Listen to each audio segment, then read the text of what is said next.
1 Timóteo, capítulo 2. Porquanto há um só Deus e um só mediador entre Deus e os homens, Cristo Jesus, homem. Versículo 5. São dois blocos de assuntos que não são completamente distintos entre si, mas cuja ligação apresenta uma questão que vai de encontro com o presente século. Antes de tudo, ou seja, antes de fazer qualquer coisa, a oração deve preceder as nossas ações. A oração teve um papel fundamental na igreja cristã primitiva e deve continuar sendo uma prática constante. Uma igreja que não ora é uma igreja que não prospera.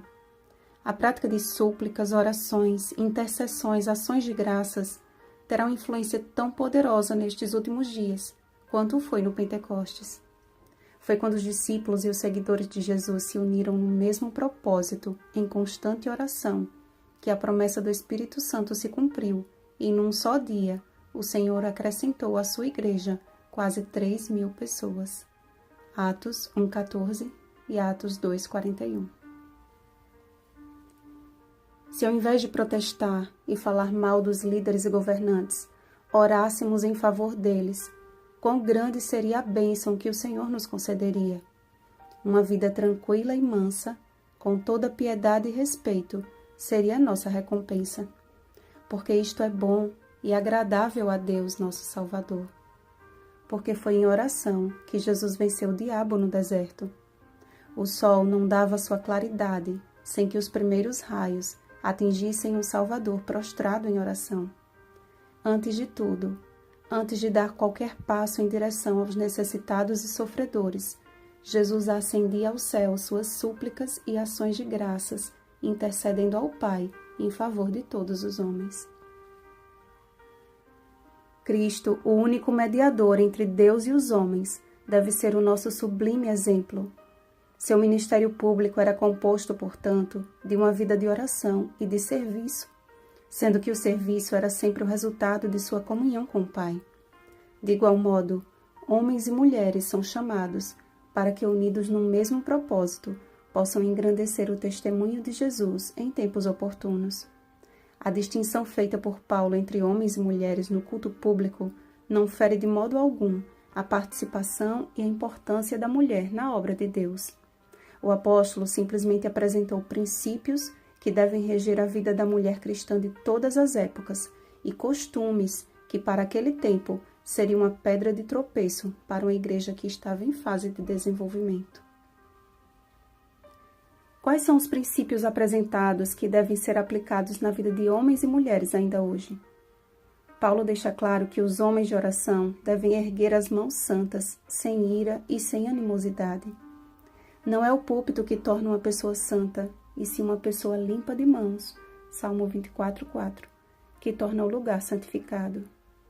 A oração pública feita por alguém que mantém uma vida impura ou que sustente um espírito de inveja e de vingança é abominável diante de Deus. Provérbios 28,9. Não se trata de impecabilidade, mas de manter, como disse o próprio Paulo, uma boa consciência diante de Deus. 1 Timóteo 1,19. Da mesma sorte, às mulheres foi expressamente orientado que o seu exterior reflita o seu interior. As mulheres que professam ser piedosas devem seguir 3 princípios basilares em sua conduta: decência, ou autorrespeito, modéstia, ou discrição, bom gosto, e bom senso, ou domínio próprio. Paulo não instituiu uma só forma de se vestir, nem tampouco um só penteado, mas em que as nossas escolhas pessoais, e não somente o que vestimos, não firam os princípios estabelecidos pelo Espírito Santo.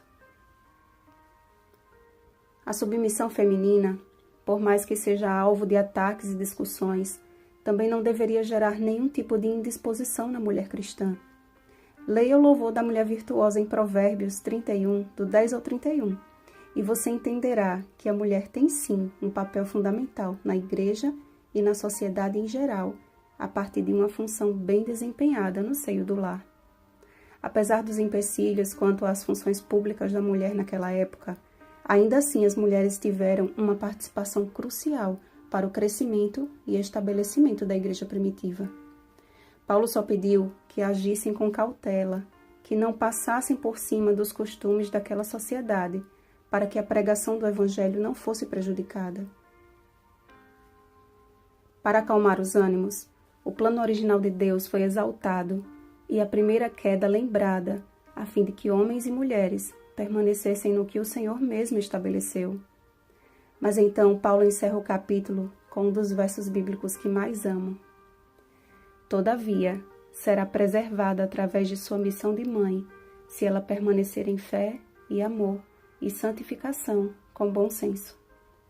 E o jovem Timóteo era um exemplo do sucesso de duas mães que aceitaram o chamado de Deus em suas vidas para serem edificadoras de caráter. Eunice e Lloyd, 2 Timóteo 1,5. Mãe e avó cumpriram com fidelidade a sua sagrada missão e a vida de Timóteo, os resultados de sua educação, coroaram as cabeças daquelas que se despiram de si mesmas para vestir-se das brancas vestes do caráter de Cristo. Se toda mãe aceitasse este santo chamado e a ele se dedicasse, como se dedica ao serviço secular e ao serviço da Igreja, creio que o nosso mundo não estaria enfrentando nem um terço dos problemas que tanto nos afligem. Homens e mulheres podem ainda hoje ter funções distintas na pregação do Evangelho, mas todos nós, sem distinção, somos chamados a uma vida de oração. Todos estes perseveravam unânimes em oração com as mulheres. Atos 1,14. Se nos unirmos como um só povo que serve a um só Deus, em perseverante oração e súplica, certamente o Senhor nos concederá o poder do seu Espírito para que as nossas obras sejam tão somente os resultados de sua perfeita vontade. Quando nos entregarmos inteiramente nas mãos de Deus, confiando em seus propósitos, iremos experimentar o gozo do céu, ainda que nos reveses da terra. Oremos. Bom dia, homens e mulheres de oração. Rosana Garcia Barros.